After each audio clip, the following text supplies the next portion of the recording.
என் இனிய உலகத்தமிழ் மக்களே, தாய்மார்களே, பெரியோர்களே, சிறார்களே, என் அருமைச் சீடர்களே, யோக நண்பர்களே, யோக விரும்பிகளே, உங்கள் அனைவருக்கும் என் இனிய காலை வணக்கம். கலைஞர் தொலைக்காட்சியில் நலமுடன் வாழ என்னும் பிரிவில் யோகாசனத்திற்கு அதிக முக்கியத்துவம் தரப்படுகிறது என்பதை நீங்கள் அறிவீர்கள். ஏன் அதிகாலையில் இது செய்ய வேண்டும்? அதிகாலையில் செய்துவிட்டால் அன்று முழுவதும் நமக்கு சுறுசுறுப்பாக இருக்கும். பிரம்ம முகூர்த்தம் என்ற 7 மணியிலிருந்து காலையில் 4 மணியிலிருந்து 7 மணிக்குள்ளே முடிச்சிட்டோம்னா அதிகப்படியான பலன்களை கிடைக்கக்கூடிய தன்மை நமக்கு ஏற்படும் என்பதையெல்லாம் நீங்கள் தெரிந்து கொள்ள வேண்டும். அந்த நிலை இன்றைக்கு பாருங்கள், நமது அரங்கிற்கு அக்ஷய் 12 வயது, எஸ், ஆச்சரியமாக இருக்கும், பேரே எஸ், 12 வயது, இன்டர்நேஷ்னல் கம்யூனிட்டி ஸ்கூலில் இருந்து வந்திருக்காங்க. 2 பேரும் எங்கேருந்து? ஊட்டியிலேருந்து நம்ம அரங்குக்கு வந்திருக்கிறார்கள். ஊட்டி எங்கே இருக்குது, சென்னை எங்கே இருக்குது பாருங்கள். நம்ம எல்லோரும் ஊட்டியை நோக்கி இப்போ படம் எடுத்துக்கிட்டு இருக்கோம். 4 நாள் லீவ் வந்தால் அங்கே போயிடுவோம். அவங்க எங்கே வந்திருக்காங்க? ஏனென்றால் அவர்கள் பல்வேறுபட்ட அற்புதமான ஆசனங்களை செய்யக்கூடிய வல்லவரான மாணவர்கள் 2 பேர் யோக நித்திரை என்னும் அற்புதமான ஆசனத்தை செய்ய போகிறார்கள். என் அருமைச் சீடர்களே, நீங்கள் இந்த யோக நித்திரை ஆசனத்தை செய்யுங்கள், பார்க்கலாம். மெதுவாக செய்யுங்கள்.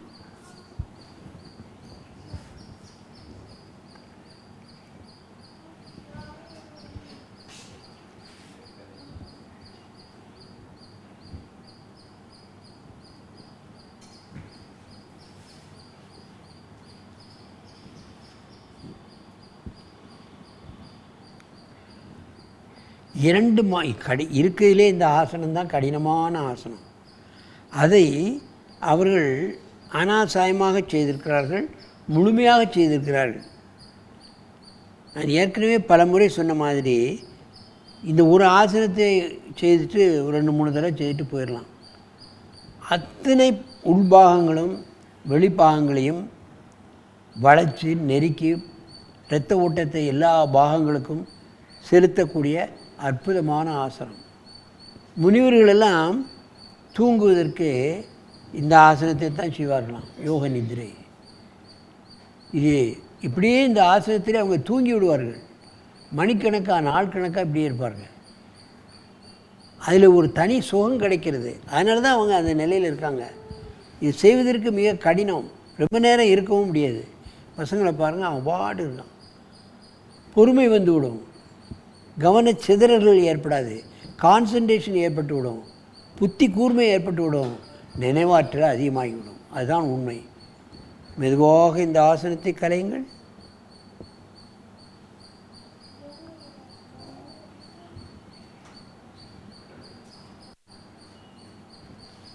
நீங்கள் 2 பேரும் அப்படியே ரைட்டில் திரும்புங்க. ரைட்டில் அப்படி இப்படி திரும்புடா. அப்படியே படுத்துக்கோ. கீழே கொஞ்சம் இறங்கு, நீ கொஞ்சம் கீழே இறங்கு, கொஞ்சம் இறங்கு. ரைட். யோக நித்திரை பண்ணுங்கள். யோக நித்திரா ஆசனம். அதான் இறங்க சொன்னேன், கீழே இறங்கு.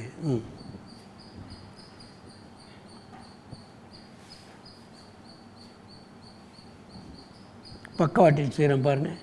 கையை எங்கே வச்சுருக்கான், காலை இங்கே வச்சுருக்கான், தலை இங்கே வச்சுருக்கான். 2 காலையும் தூக்கி தோளில் போட்டான். கையை அப்படி விஸ்வபாகத்துக்கு அடியில் கை வச்சுருக்கான். அவங்களுடைய முகத்தில் இந்த கடினமான செய்யக்கூடிய ஆசனங்களில் ஒரு அந்த முக பாவம் தெரியவில்லை. பல்லை கடித்து கொண்டோ முகத்தை விகாரமாக வைத்து கொண்டோ இல்லை, ஆனந்தமாக வச்சிருக்கிறார்கள். எந்த கடினமும் இல்லாமல் இந்த ஆசனத்தை நாம் எவ்வளவு நேரம் வேண்டுமானாலும் இருப்பேன் என்று ஒரு கங்கணம் கட்டி கொண்டு செய்கிறது மாதிரி இருக்கிறது. வெளிநாட்டவர்கள் ஆச்சரியப்படுகிறார், எதுக்கு இந்த உடலெல்லாம் இப்படி நெளிக்கணும், வளைக்க வைக்கணும்ட்டு. அப்புறம் அவங்க சயின்டிஃபிக்காக இதை செய்யும் பொழுது இசிஜி, கார்டியோகிராம் எல்லாம் போட்டு பார்க்கும்போது தான் எங்கெங்கே பிளட் சர்க்குலேஷன் விரைவாக செல்கிறது, அற்புதமாக செல்கிறது, எலும்புகளெல்லாம் எப்படி ஃப்ளெக்சிபிள் ஆகிறது என்பதெல்லாம் அவர்கள் விஞ்ஞான ரீதியாக கண்டுபிடித்து மக்களுக்கு விளக்குகிறார்கள். மக்களும் அதை பயன்பெறுகிறார்கள். திருமணமாகி ஒரு 30 வயசு 40 வயசு ஆகிவிட்டால் நம்ம எங்கே பள்ளிக்கூடத்தில் விளையாடுற விளையாட்டுகள் ஓடுவது, சாடுவது, குதிப்பது, உயரம் தாண்டுவதெல்லாம் முடியாது. அது பள்ளிக்கூடத்தோடு சரி. வெள்ளையன் விளையாட்டெல்லாம் அதோடு சரி. எத்தனை பேர் கிரிக்கெட் விளையாட முடியும் சொல்லுங்கள் பார்க்கலாம். யார் விளையாடுறா? எந்த பள்ளிக்கூடத்தில் கிரிக்கெட் இருக்குது?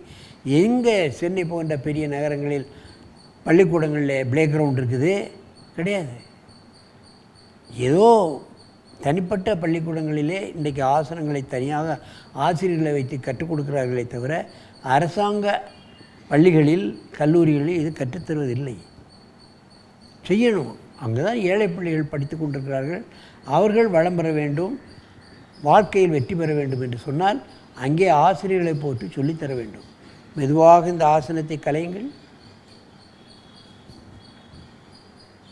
நன்றாக மூச்சை இழுத்துக்கொள்ளுங்கள். அங்கே தலையை வைத்து இங்கே கால் நீட்டு.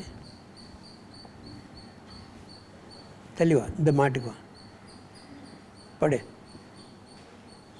தள்ளி வந்துடு, முன்ன வந்துடு.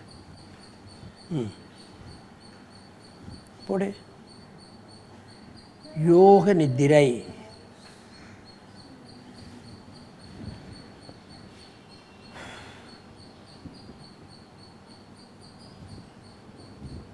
எந்தவித சலனமும் இல்லாமல் செய்து கொண்டிருக்கிறார்கள்.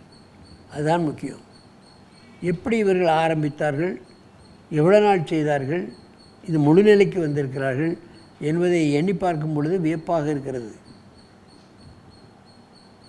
மெதுவாக இந்த ஆசனத்தை கலையுங்கள். நேராக வந்து கேமரா பார்க்க உட்கார், பத்மாசனத்தில் உட்கார். என் அருமை பெரியோர்களே, தாய்மார்களே, இவைகளெல்லாம் அற்புதமான ஆசனங்கள்.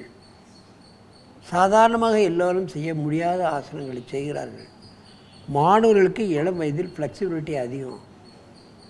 ஆனாலும் வலி வரும், விட்டுவிடக்கூடாது. வலியை பொறுத்து கொள்ள அவர்களுக்கு பொறுமை வந்து விடுகிறது. அப்பொழுது பாடத்தில் கவனிக்கக்கூடிய ஒரு தன்மை வந்து விடுகிறது. அறிவியல் அதிகமாகி விடுகிறது. அறிவாற்றல், மனோதிடம், மனோ வலிமை, நினைவாற்றல் இவைகளெல்லாம் கிடைத்து விடுகிறது. மற்ற மாணவர்களிலிருந்து இவர்கள் வேறுபட்டு விடுகிறார்கள் என்பதுதான் உண்மை. ஆகவே இது போன்ற ஆசனங்களை தினமும் அவர்கள் செய்ய வைத்து, காலையிலும் மாலையிலும் ஒரு 10 நிமிடம் செய்ய வைத்து அவர்களுடைய வாழ்க்கையில் முன்னேறவும், ஆரோக்கியம் பெருகவும், நோயின்றி வாழவும் நாம் வழிவகுக்க வேண்டும் என்று கேட்டுக்கொண்டு உங்களிடமிருந்து விடைபெறுவது ஆசனம் ஆண்டியப்பன். வணக்கம்.